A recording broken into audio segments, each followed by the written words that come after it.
You can't do this. I will ruin you. I will sue you for every penny you have. The shriek cut through the crisp morning air, sharp enough to curdle the coffee in the thermos I was holding. It was the sound of a queen watching her castle get bulldozed. In this case, the queen was Karen, our HOA president, and her castle was a brand new tennis court. The bulldozer was, more accurately, a massive yellow excavator, and it was currently chewing up the pristine green surface of that court with methodical, dirt-spewing bites. It was a beautiful sight. I took a slow sip of my coffee, letting her words wash over me. They were impotent, hollow, the last gasps of a petty tyrant. Ruin me. Lady, you have no idea what ruin looks like. But you're about to. Let me back up. This whole mess didn't start with an excavator. It started with my search for peace. My divorce had been one of those slow-motion car wrecks you see coming for a mile but are powerless to stop. When the dust finally settled, all I wanted was quiet. The city felt loud, abrasive, full of ghosts. My father's house, a place I'd helped him design years ago, sat empty in a sleepy suburban development called Maple Creek Estates. It seemed like the perfect sanctuary. I was a civil engineer by trade. I dealt in concrete, steel, and the unyielding laws of physics and municipal code. My world was one of blueprints and stress tolerances, a place where logic reigned supreme. I craved that order in my personal life. Maple Creek, with its manicured lawns and matching mailboxes, seemed to promise exactly that. The house was more than just a structure, it was a legacy. Every beam, every stud, held a memory of my dad. He was a master carpenter, and I was his engineer son. Together, we'd made this place a fortress of comfort and love. Moving back in felt like coming home in a way I hadn't felt in years. I planned to spend my weekends gardening, reading, and generally avoiding human drama. It turns out I'd moved into the very heart of human drama. Her name was Karen. I first encountered her about a week after I moved in. She was marching down the sidewalk with a clipboard, her face set in a permanent scowl of disapproval.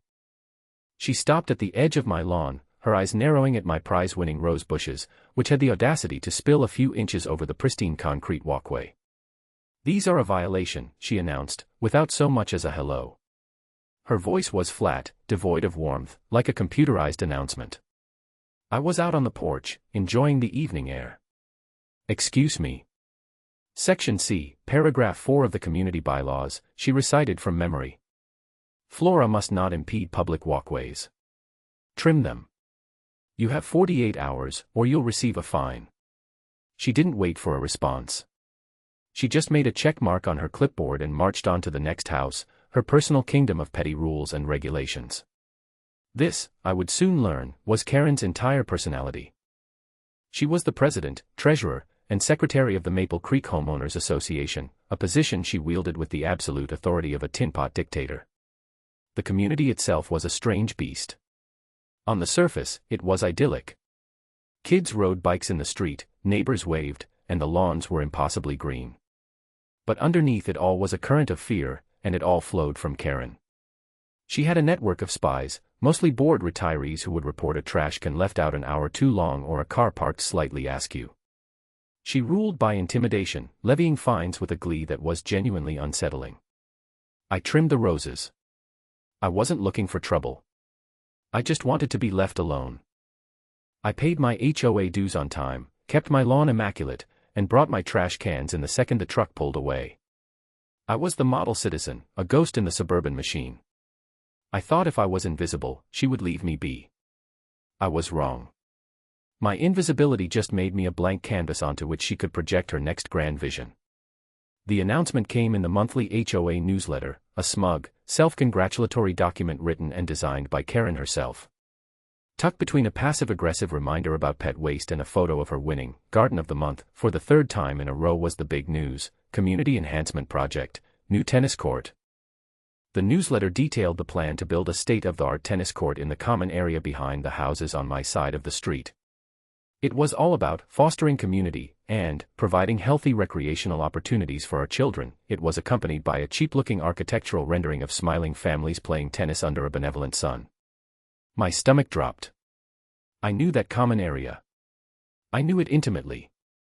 When my dad and I designed the house, We'd spent weeks going over the original plat maps for the development. I knew exactly where every single utility line ran. And the main water and sewer lines for our entire section of the neighborhood ran through a 20-foot wide utility easement right where that benevolent sun was shining in Karen's little drawing. You can't just build on a utility easement. It's like trying to build a house on a public highway. It's land that the utility companies need to have unrestricted access to, forever. Building a permanent structure like a concrete tennis court on top of one was not just a bad idea, it was illegal, monumentally stupid, and a disaster waiting to happen. I felt a familiar weariness creep over me. The part of me that just wanted to be left alone screamed to ignore it. Let them do it. It wasn't my problem. But the engineer in me, the part that respected order and understood consequences, couldn't let it go. A ruptured sewer main under a tennis court could flood half a dozen houses with raw sewage. A break in the water main could undermine the court's foundation and the foundations of the nearby homes. It was a matter of public safety. And a small, quiet part of me, the part that had watched my dad meticulously plan every detail of this property, knew he would have never stood for it. This was his legacy, and I had to protect it. So, I went to the next HOA meeting. It was held in the community clubhouse, a sterile room that smelled faintly of pine cleaner and desperation. About 15 residents were scattered around folding tables, most looking like they'd rather be anywhere else. Karen sat at the head table like a judge, flanked by 2 other board members who looked like terrified hostages. When the floor opened for new business, I raised my hand. Yes. Karen said, her tone suggesting I was interrupting something far more important. Hi, I'm the new owner at 12 Oak Street, I began, keeping my voice calm and friendly. I was looking at the plans for the new tennis court in the newsletter. It's a great idea, but I have a small concern about the proposed location. I saw a flicker of annoyance in her eyes. A concern? Yes, I said. According to the county plat maps, the proposed site is directly on top of the primary utility easement for this entire block. It contains the main water and sewer lines. I expected a moment of consideration, maybe a "thank you for bringing that to our attention, we'll look into it." That's how reasonable people would react. Karen was not a reasonable person. She gave a short, condescending laugh.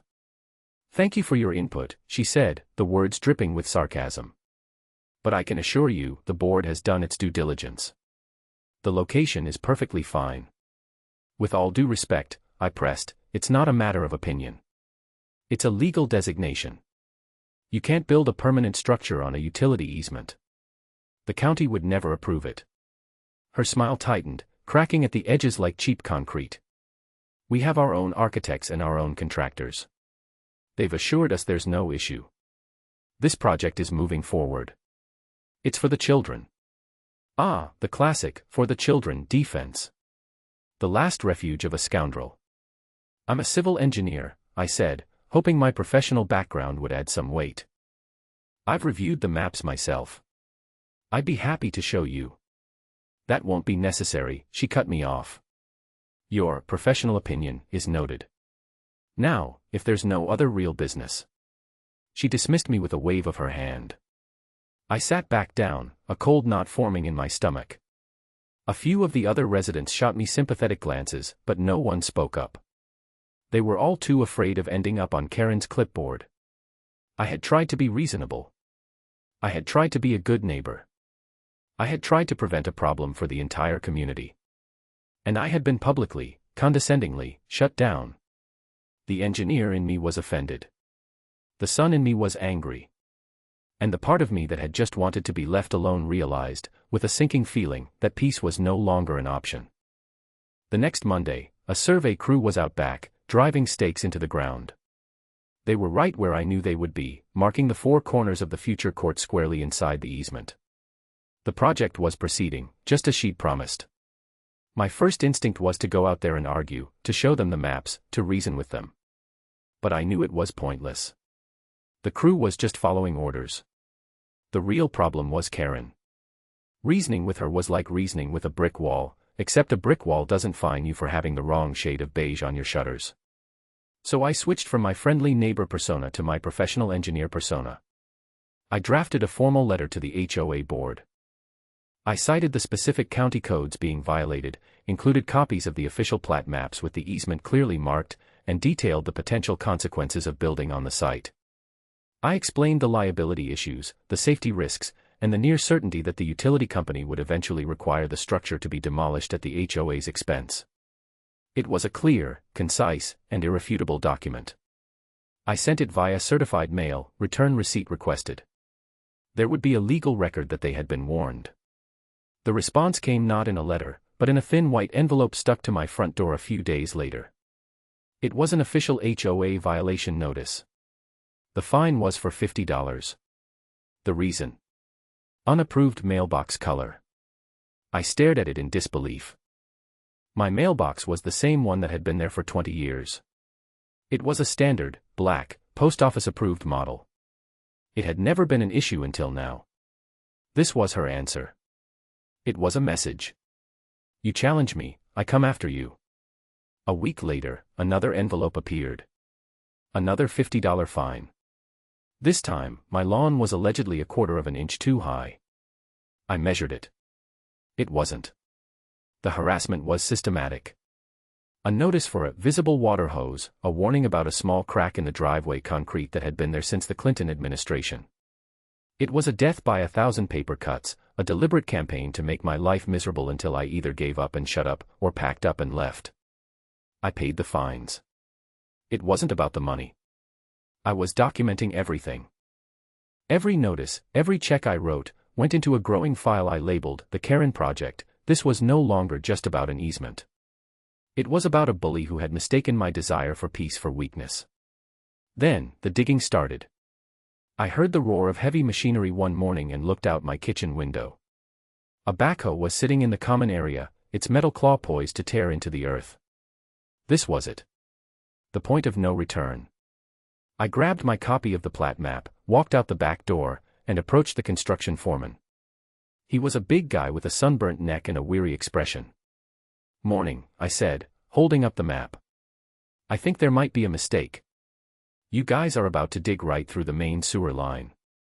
He squinted at my map, then at his own set of plans. "Says here we're clear. This is where the lady from the HOA told us to build."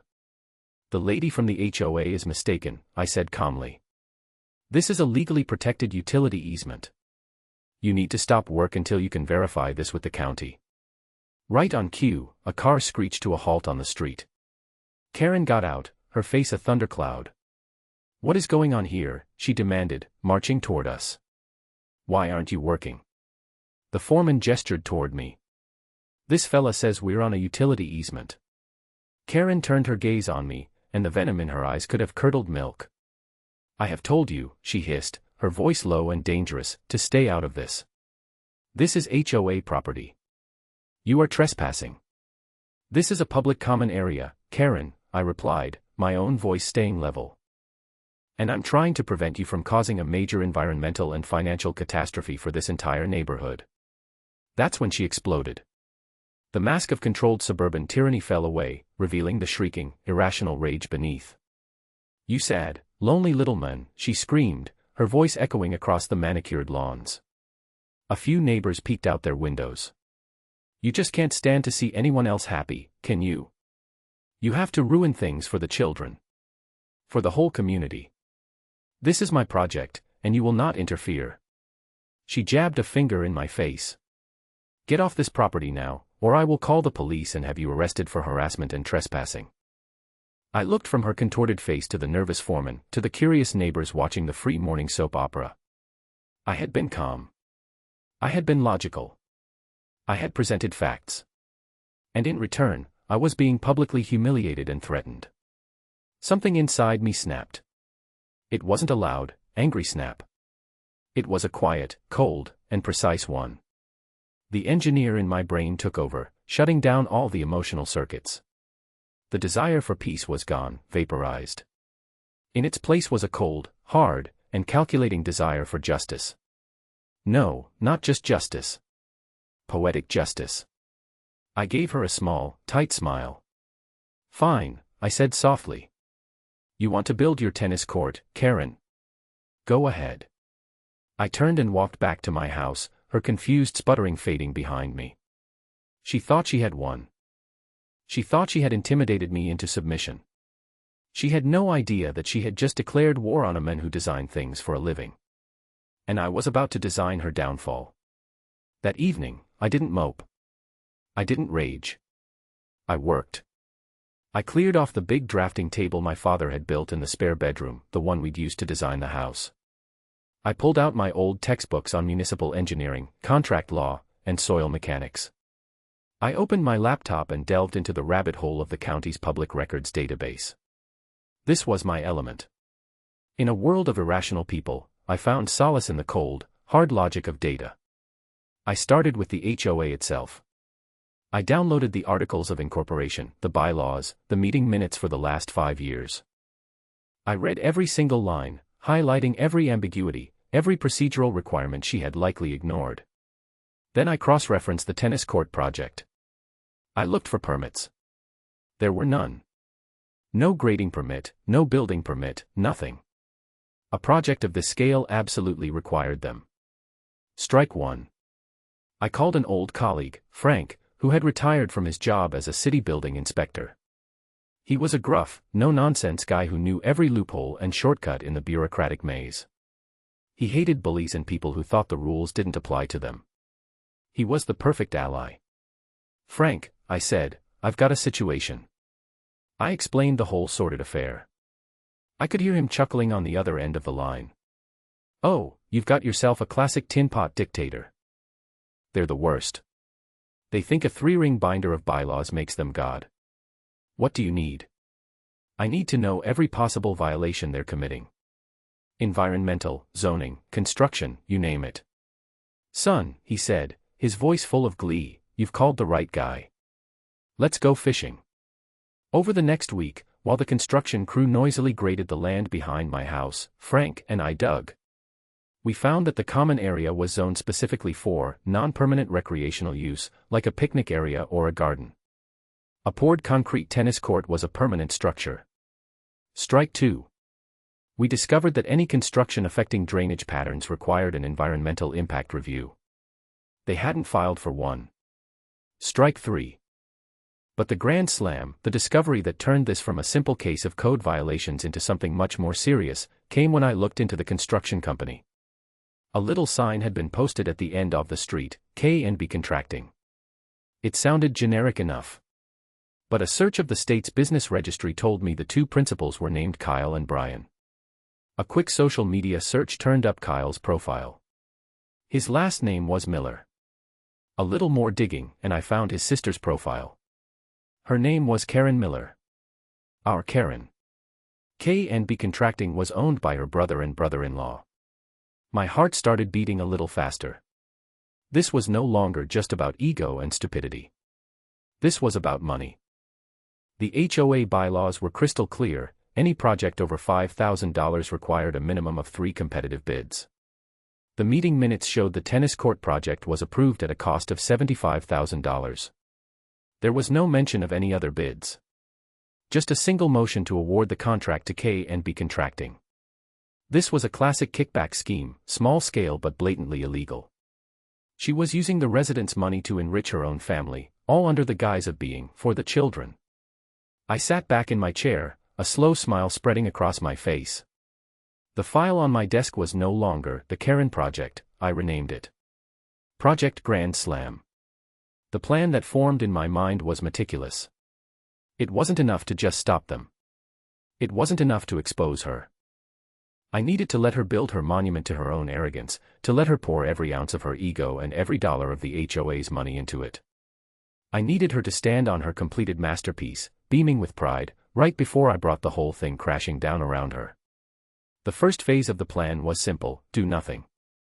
Let them build. But while I was doing nothing, I was also doing everything. I upgraded my home security system. I installed 4 high-definition, night vision cameras covering every angle of my property, with a special focus on the back fence and the construction site. Every piece of equipment that arrived, every conversation that happened near my property line, was recorded and archived. I sent one last email to the HOA board. It was polite, professional, and utterly damning.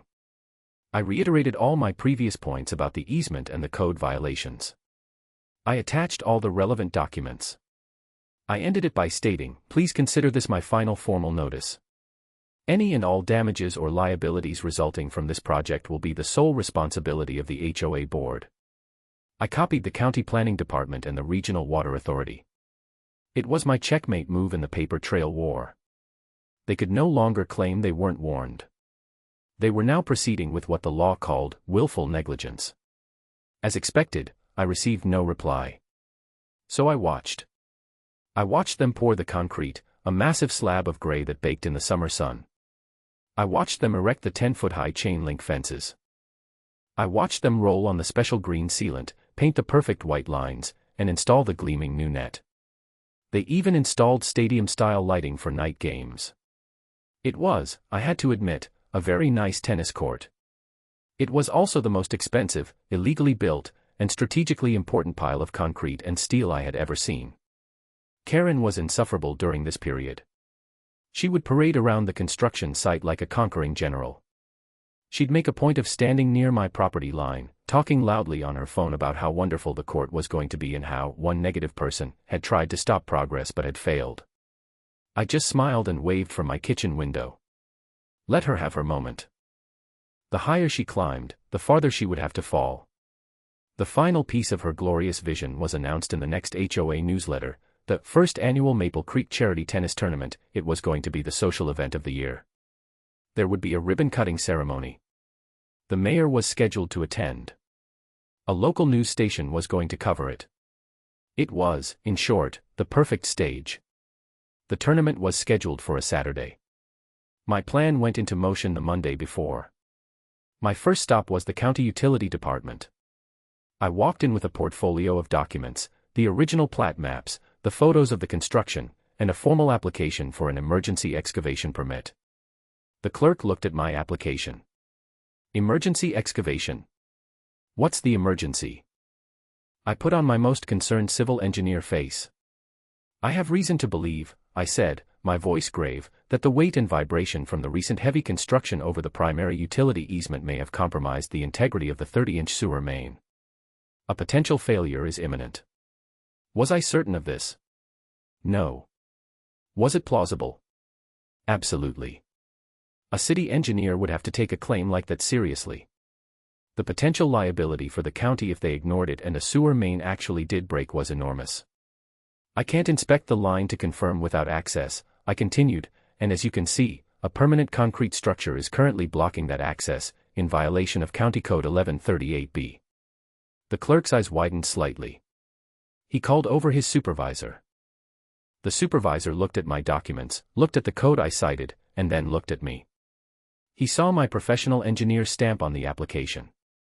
"We'll have an inspector out this afternoon," he said. The inspector came, saw the court on the easement, and his report was scathing. The permit was granted the next day. I now had a legal document from the county authorizing me to hire a crew and excavate the easement to inspect and repair the utility lines. The permit was valid for 72 hours, starting Friday morning. The day before the tournament. Perfect. My next step was to hire the crew. I didn't want some small-time plumber. I needed a spectacle. I called a heavy construction company I'd worked with before and requested their biggest, loudest, most intimidating excavator, along with a full crew, for a priority utility access job. Finally, on Thursday afternoon, I had a process server deliver the notice to Karen's house. It was a simple, one-page document informing the HOA that, pursuant to a legally issued county permit, emergency excavation of the utility easement would commence the following morning at 8 o'clock sharp. A copy of the permit was attached. My phone rang less than 5 minutes later. The caller ID said, "Karen." I let it ring 3 times before answering. "Hello," I said, my voice a mask of calm indifference. "You can't do this," she shrieked, dispensing with any pleasantries. "The tournament is tomorrow. The mayor is coming. I will sue you for everything you have." I let her rant for a solid minute, a tirade of threats and insults. When she finally paused to take a breath, I spoke. "I'm just following county regulations, Karen," I said, my tone as mild as milk. "I'm concerned about the integrity of our neighborhood's water and sewer infrastructure. You, of all people, as HOA president, should share my concern for public safety. I paused, then added the finishing touch. We wouldn't want a catastrophic sewer line break during the mayor's visit, would we? Imagine the press coverage. There was a moment of sputtering silence on the other end of the line, and then she slammed the phone down. The trap was set. The bait was taken. Now, I just had to wait for the beast to walk into it. I didn't expect her to go quietly into the night. I knew she would retaliate. That's why I had the cameras. Around 2 in the morning, my phone buzzed with a motion alert from my security system. I pulled up the live feed on my tablet. A figure, clad in a dark hoodie and sweatpants, was creeping along my fence line. They were carrying a can of spray paint. The figure vaulted the fence with surprising agility and made a beeline for my garage door. I watched, my heart beating a steady, cold rhythm, as they spray-painted a single word in huge, dripping red letters, leave. Then they moved to my truck, parked in the driveway, and I watched in crystal-clear 4K as they methodically plunged a knife into all 4 tires. The hiss of escaping air was audible even on the video feed. The vandal paused for a moment, looking back at their handiwork. The hood slipped back just enough, and the infrared night vision caught a clear shot of the face. It was Karen's son, a sullen 17-year-old named Kevin. I saved the footage to the cloud, then made a backup. This was better than I could have hoped for. She had sent her own child to commit a crime on her behalf. She was digging her own grave deeper, one shovelful at a time. I didn't call the police. Not yet. The timing had to be perfect. The next morning, Friday, I was up before dawn, sipping coffee on my porch and admiring Kevin's artwork on my garage. At 7:45, the low rumble of a diesel engine echoed down the street. The excavator arrived on a massive flatbed truck, followed by a dump truck and a pickup with the crew. It was a glorious parade of destructive potential. As the crew began to unload, a car pulled up in front of my house. A man in a rumpled suit got out, looking nervous. He clutched a briefcase to his chest like a life preserver. "Are you the owner here?" he asked, his eyes darting around. "I am," I said. "My name is George," he said, lowering his voice. I'm the HOA treasurer." "Ah. The whistleblower. I had been wondering if one would appear." "I saw the notice," he stammered. "I knew this was coming. I can't be a part of it anymore." He looked over his shoulder as if expecting Karen to pop out of a bush. "She's out of control. This tennis court. She pushed it through. There were no other bids. Her brother-in-law's company got the contract, and the price was at least $20,000 more than it should have been." "I know," I said quietly. His eyes widened. "How?" "I'm an engineer, George. I do my homework." He nodded, seeming to gain a bit of courage from that. He opened his briefcase and pulled out a small flash drive. "She's been doing this for years. Skimming off the landscaping contracts, the pool maintenance. This tennis court was just the most blatant one. I have the real invoices and the doctored ones she submitted for the books. It's all on here." He pressed the flash drive into my hand. His own was trembling. "She's a bully. Everyone's afraid of her. Please. Do something." "Don't worry, George," I said, pocketing the flash drive. "Something is being done." He gave me a relieved look, scurried back to his car, and drove away.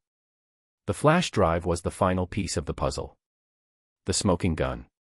It elevated the situation from a civil dispute and a bit of vandalism to felony fraud and embezzlement. It was time to bring in the big guns. I made 2 calls.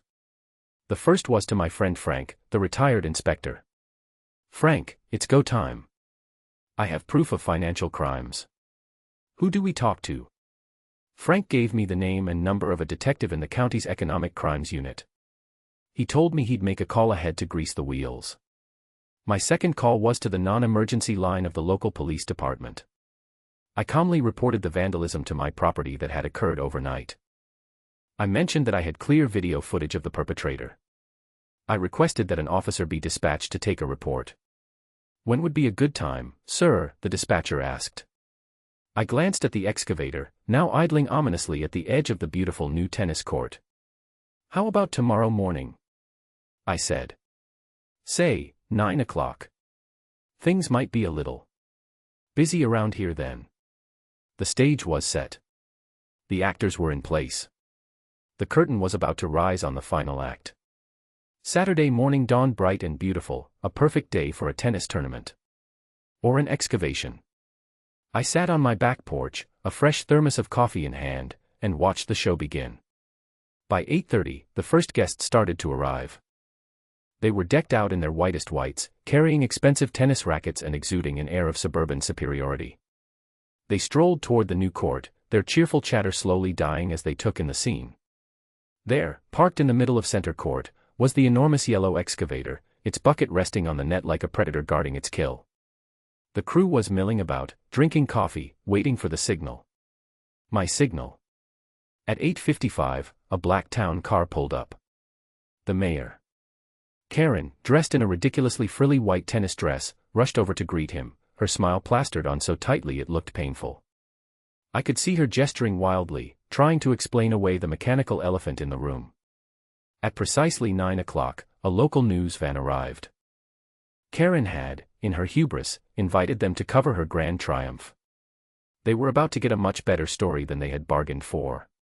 At 9:01, a marked police car pulled up, responding to my vandalism call from the day before.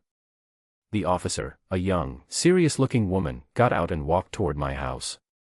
And at 9:02, an unmarked sedan pulled in behind her. Two people in business suits got out. Detective Miller and Detective Sanchez from the Economic Crimes Unit. Frank had come through. It was perfect. All the pieces were on the board. I walked out to meet them all in my driveway. I greeted the police officer first, calmly explaining the vandalism and mentioning the video footage. Then I turned to the detectives. Detective Miller. I'm the one who called. I believe you'll find this very interesting. I handed him the flash drive George had given me. Just then, Karen, having seen the police cars, came storming over, the mayor trailing awkwardly behind her. What is the meaning of this? She demanded, her eyes blazing. I am trying to host a charity event here, and you are creating a scene. She pointed a trembling finger at me. He is the one you should be arresting. He is destroying private property. He is harassing me. The excavator operator, a man with a keen sense of theatrical timing, chose that exact moment to start the engine. The deep, throaty roar drowned out everything else. He lifted the massive bucket, swung it around, and with a deafening crunch, brought it down on the pristine green surface of the court. A collective gasp went through the crowd of tennis guests. Chunks of concrete and green acrylic flew into the air. Karen let out a sound that was half shriek, half sob. Stop. Stop that right now. I turned to the officer. Officer, as you can see, we are performing legally authorized work, I said, handing her a copy of my permit. That woman, I said, pointing to the hysterical Karen, has been harassing me for weeks because I tried to warn her this was an illegal build. And last night, she sent her son to vandalize my home. I pulled out my phone and showed the officer the video of Kevin slashing my tires. The officer's face hardened. At the same time, Detective Miller, who had been looking at the contents of the flash drive on a laptop in his car, walked over to Karen. Ma'am, I'm Detective Miller, he said, his voice calm but firm. I need to ask you a few questions about some irregularities in the HOA's finances. Karen's face went from red with rage to pale with panic. I don't know what you're talking about.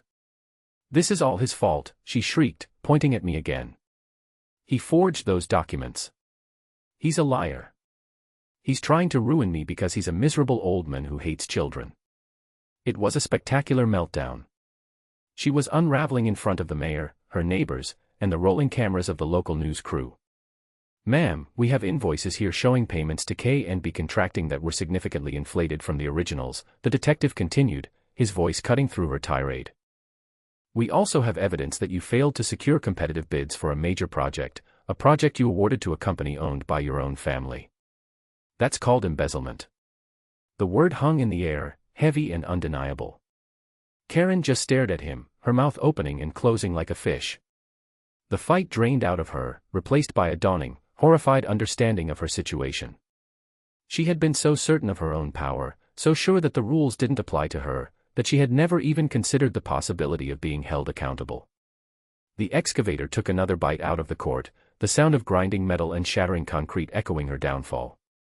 The officer who had been watching my video walked over to Karen's son, Kevin, who was lurking near the back of the crowd. She spoke to him quietly, and the color drained from his face. Then, Detective Miller's partner, Detective Sanchez, stepped forward. "Karen Miller," she said, her voice carrying across the stunned silence. "You are under arrest for fraud and embezzlement." She pulled out a pair of handcuffs. The metallic click seemed to be the loudest sound in the world. As they cuffed her, Karen's eyes found mine across the lawn. The panic in them was replaced by a final, desperate surge of pure hatred. "You'll regret this," she screamed, her voice cracking. "I will destroy you." It was the most beautiful, powerless threat I had ever heard. I just took another sip of my coffee and watched as they led her away, past the bewildered mayor and the gawking neighbors, her perfect white tennis dress now looking absurd and pathetic. The news camera followed her all the way to the police car. My war was over. I had won. The aftermath was swift and decisive. The story hit the local news that night, a delightful little piece about corruption and drama in the suburbs. Karen's face was plastered all over the screen, followed by footage of the excavator tearing her beloved tennis court to shreds. The HOA imploded. An emergency meeting was called, and the remaining board members, the ones who had been too scared to stand up to Karen, resigned in disgrace. A new board was elected, led by a sensible retired accountant who immediately ordered a full, independent audit of the last 10 years of finances. The audit uncovered the full extent of Karen's schemes. It turned out the tennis court was just the tip of the iceberg. She had been systematically defrauding the community for years, skimming thousands of dollars from nearly every contract the HOA signed. The community, once cowed into silence, was liberated. People started talking to each other again, not in hushed whispers about Karen's latest decree, but as actual neighbors. The oppressive atmosphere of fear lifted, replaced by a sense of shared purpose. They reversed dozens of her ridiculous rules, and Maple Creek Estate started to feel less like a prison camp and more like a neighborhood. As for the tennis court, the excavation I'd ordered did, in fact, reveal some minor stress fractures in a sewer line joint, nothing critical, but enough to legally justify the entire operation. The HOA, under its new leadership, voted to remove the rest of the debris and not to rebuild. Instead, they planted a community garden on the site. My father would have liked that. The easement was safe. Karen's fate was exactly what she deserved. Faced with the mountain of evidence from George's flash drive, she had no choice but to plead guilty. She was convicted of felony embezzlement and sentenced to 3 years in prison. Her son, Kevin, was given probation and community service for the vandalism. The court ordered them to pay full restitution to the HOA. To cover the costs, they had to sell their house and everything in it. They left the neighborhood in the dead of night, their reign of terror over for good. Sometimes, I think about what drove her. It wasn't just the money. It was about power. She was a small person who desperately wanted to feel big, and her little kingdom of manicured lawns gave her that. She couldn't stand being challenged, not because she thought she was right, but because a challenge threatened the fragile illusion of her own importance. I never wanted that fight. I came here looking for quiet, for a place to heal. But when a bully pushes you, you have a choice. You can back down and let them walk all over you, or you can stand your ground. And if you're very lucky, and you do your homework, you can use the bully's own arrogance and the rules they claim to love as the very tools of their undoing. My life is quiet now. The peace I came here for is finally real. My neighbors wave to me, a newfound respect in their eyes. Some of them have taken to calling me the engineer, which always makes me smile. They bring me vegetables from the new community garden, grown on the very spot where a monument to tyranny once stood. My house, my father's legacy, is safe. The lawn is green, the roses are blooming, and the only sounds I hear in the morning are the chirping of birds and the distant hum of a world at peace. It's a peace that is all the sweeter because it was fought for and won. And every time I look out my back window at that garden, I'm reminded that sometimes, to build something beautiful, you first have to tear something ugly down.